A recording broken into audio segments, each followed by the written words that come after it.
Space is kind of like money. It always feels like we don't have enough and we just need more. So in this video, I have put together some small space organizing tips for you, because whether you do live in a big space or you live in a small space, you probably want to know how to organize it. And if you can master organizing a small space, well, doesn't matter where you live, you're going to feel like you live in a palace. And just a quick reminder, if you haven't done so already, to subscribe to the Clean My Space channel and give this video a thumbs up if you feel like you're running out of space. Make the most out of your furniture and find dual function furniture. What that means is beautifully designed furniture that includes storage space. I've seen all kinds, from ottomans that flip open, benches, things that go at the end of your bed, beds themselves. I just recently saw a bed that flips up entirely and has a whole base made out of storage solution. So whatever you can find to give yourself that extra space, it is worth the investment, especially if you have some closed quarters. Get creative with your little nooks and crannies. In any home, in any space, doesn't matter the size, you're going to have dead space where you think, oh, if only I had an extra 6 inches, I could put shelves there or something like that. But the truth is, you can work with pretty much any little area of dead space that you have.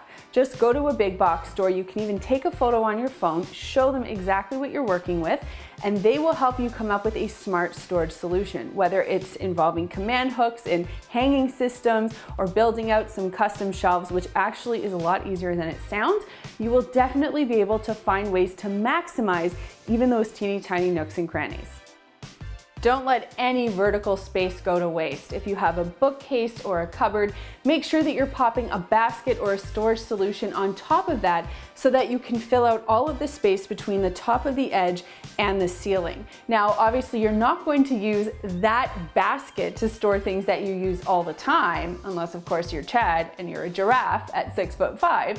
But if you're like me, pretty average height, you can use that area for deep storage. So for example, in our front hall closet, we'll store off-season items in the top shelf in a basket. And then that way, when we need it, we can bring it down to a more prominent location. When we don't, it's kind of out of sight, out of mind, but it's still conveniently located and it's using up good space.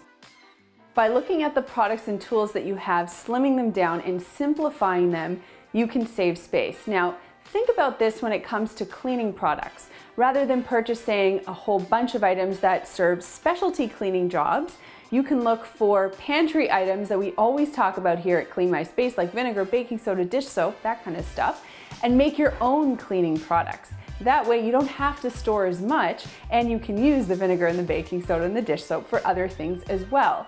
And of course, if you need any cleaning recipes, you can always visit cleanmyspace.com, or you can watch one of our other videos about making your own cleaning products. Now, this theory extends out into kitchen products and tools, and for self-care or bathroom products and tools as well. There are lots of ways that you can double duty a lot of things in your home to save space, but still get the same functionality.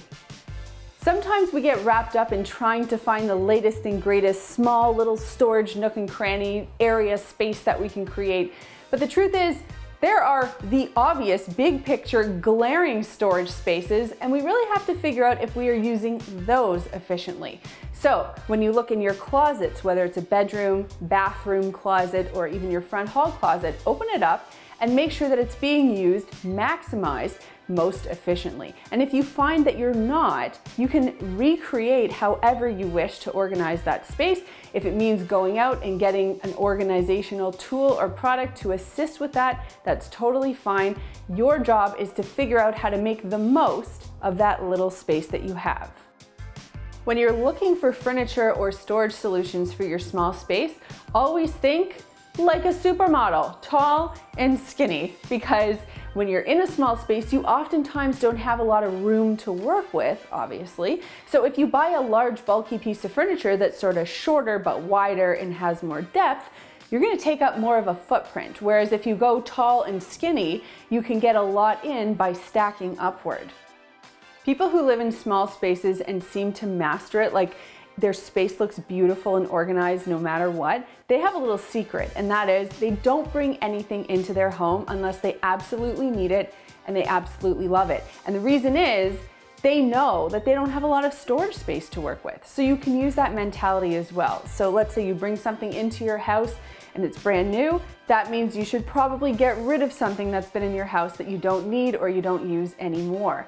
That way you're not building up clutter, because when you're in a small space, it really will feel like the walls are caving in on you. So when you're thinking about putting your space together, whether it's large or small, but of course we all think our space is too small for us, keep these tips in mind and you'll see you can start to maximize the amount of space that you have to store the things that you really need and that you really love.